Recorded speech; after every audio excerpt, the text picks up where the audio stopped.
सध्या शेतांमध्ये ऊसतोडी चालू आहे आणि बरेचसे असे व्हिडिओज आणि रस्त्यातही आपल्याला रोडावरती हे सगळं पाहायला भेटत आहे. म्हणजे हे जे बैल आपण ज्यांना नंदी म्हणून पुजताय आणि हे जे बैल असून जनावर असून त्यांच्यामध्ये पण एक जीव आहे, ह्या गोष्टीचं जाणीव असली पाहिजे.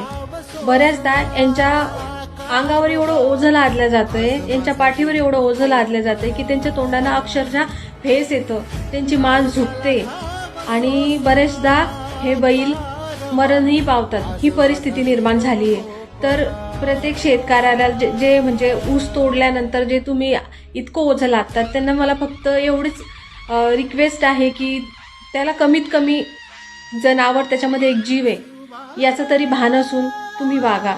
शेतकरी बांधव, जर माझं काही चुकलं असेल तर सॉरी, पण त्याच्यामध्ये एक जीव समजून वागलं ना तरी तुम्ही एक जीव वाचवू शकता.